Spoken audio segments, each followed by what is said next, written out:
What's going on, y'all? Welcome back to another episode of Eastside Fly. I'm Eric G, and today we're going to be talking about one of the absolute worst no calls I've seen in the MLB. This is something that a little league player could have told y'all was incorrect. Something that if you play baseball, you're looking at it going, that's really not how that works. And something that the MLB still got wrong, which is crazy to me that they didn't come in and say, hey, let's look at this, let's get this call right, because it ended up changing the whole game. It kind of didn't. Like, the Orioles still had a chance to win, and they just didn't get it done. And that's coming from Orioles fans, as you can see. But it still is ridiculous that this is even in the discourse right now. People are even talking about this. So let's look at the play that I'm talking about right here. This happened, Orioles versus Blue Jays on June 7th, 2026. And as we full screen this, actually let's look at what the manager said.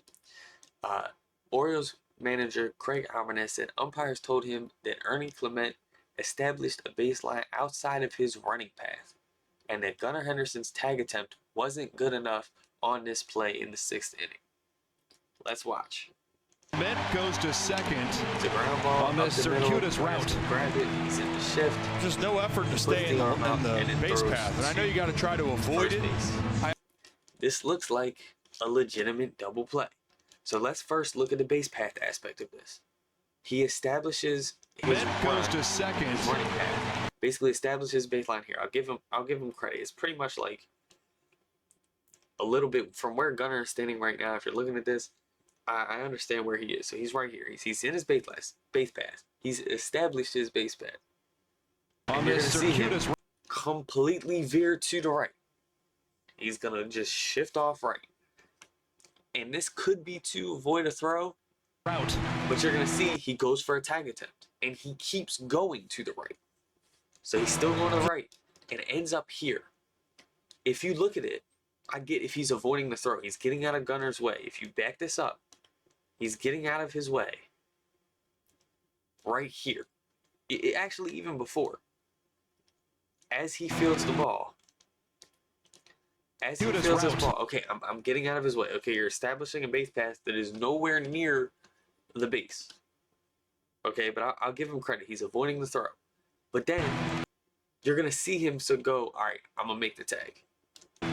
As he goes for the tag, he continues to go that way. Continues to go out of his original base path. His original baseline. The way he was going to second base. Just no effort to stay in the base path. And sort of back toward the back. So let's look at the rule book. I got this from the official MLB glossary. You can click on their rules glossary and download all of the rule book. So that's exactly what I did. Retiring a runner. Any runner is out when 1. He runs more than 4 feet away from his base path to avoid being tagged, unless his action is to avoid interference with a fielder fielding a batted ball. A runner's base path is established when the tag attempt occurs and is a straight line from the runner to the base he is attempting to reach safely. So let's go back. Let's watch it again. Clement goes to second.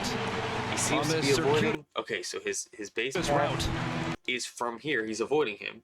So his new base path should be to the back, directly to the back. Right? Am I reading that right? Oh, let's go back. Let's see.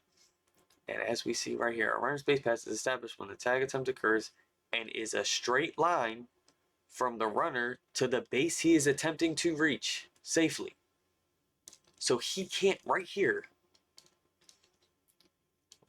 he cannot go more than 3 feet from this area to the bag. So here's our direct line. So I'm going to give him from here to here. And you clearly see him go more than 3 feet to the right. The attempted tag is being made. So he has to be in that direct baseline. And if you run it back, he's far out of the 3 feet line. I mean, he's nowhere. He hasn't even started. You can avoid the tag. It's basically a good way to put this. And I had an umpire when I played baseball back in the day tell me this. He said, if you're avoiding the tag, I'm going to give you 1 step, and then your next step needs to be toward the bag. He said that's a general rule. This is a guy that did college games, too. And he claimed that he did minor leagues. I never saw him in the minor leagues, but he actually I had seen him do college league games. That makes sense. That would make sense to me. Okay, you're going to take one step, and then if you cut back, you're in your baseline. He takes multiple steps after out of the baseline. Like watch when he gets the attempt, right? On this circuit. Here it is. Boom. All right, you're avoiding the tag. Now cut back. Now cut back. No, he's going to keep going out. There's no effort to stay in the 3 or 4 steps going the other way. That straight baseline, he's 3 feet out. He's probably 4 feet out if we're being realistic, but he's 3 to 4 steps. Not even close to the baseline. So if you're looking at the rule, you're going, all right, cool. It's a straight line from from the runner to the base he is attempting to reach. And you clearly see that if you were to put that straight line, it's not within, like if you're reading the rule, I do not understand how it's not a straight line. Like that doesn't make any sense to me. It's crazy to go to this and say, we're saying that when he's all the way out here, his straight line is here. So I'll give him a couple feet and he's still no effort to stay in the. It doesn't make any sense. And it really came to my eye when the same play occurred later in the game. The same play occurred to basically seal the Orioles out. And it was very similar. Holiday is going straight.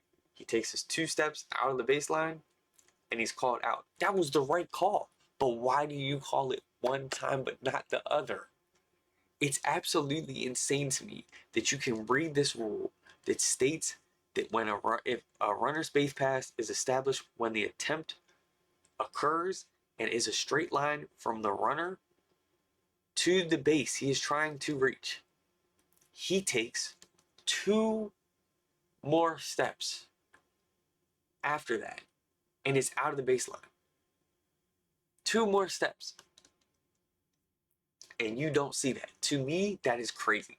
It's something that has to change. It is something that needs to change. And thank you, shout out to Foul Territory for talking about this and obviously, putting out. And let's look at some of the replies. And you can go look at it on the original. But actually, I won't do that because you should go look at the original tweet. I don't want to obviously take away from this creator. Shout out Foul Territory. But I feel like that whole it's a direct from where you change to the bag, and he's going, here's the change, 1, 2, and then you're coming back. To me, that screams you're out of the baseline, and it's just dumb.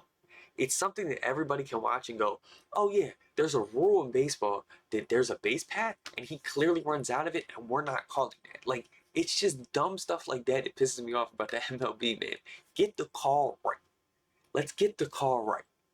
And if they come out and say that they think that followed the rule, they need to write a different rule.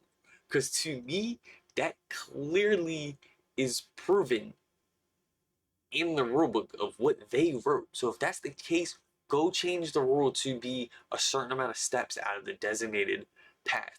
Or that you can't veer at all. I don't know, something that clears this up. Because if you're telling me that based off that rule that's in play, then hell, I would be rundowns. I'm sorry. When you're trying to avoid a tag on a double play, I would just veer off 1, 2 steps and cut the other way every single time to avoid a double play. And I would guarantee myself a base. That's what I would do. And maybe we do start seeing that if they really uphold this. I wonder if that's gonna change. If it's gonna be one of those, if you're in a tag situation, bolt straight to the right and then go back around, because you're allowed to have 3 steps out of your designated base path. So like in your designated baseline. I think it's ridiculous. You had multiple MLB players on the Orioles, specifically Shane Baz, actually. Let's talk about that. He said, I'm not going to comment on the play because I will get fined. That's crazy. You have other MLB players saying, like, look, we've been playing the game for a while. That just should have been the call. Pete Alonso's standing there like, whoa. Like, that's ridiculous. Let me know what you think in the comments below. Let me know if you think I'm being a biased Orioles fan. I actually don't, because I think Jackson Holiday was out. I've been seeing a lot of people be like, nah, Jackson Holiday was definitely in a base path. I think he also was out. I think both plays are very similar, and to have 2 different calls is just ridiculous. But let me know in the comments below. I would love to hear your opinion. If you want to follow for more Baltimore sports content, click that subscribe button. Go follow me on TikTok at Eastside_Flock. Much love. Have a blessed evening, day, night, whatever it is for you. Hopefully, I will see you in the next video. Peace.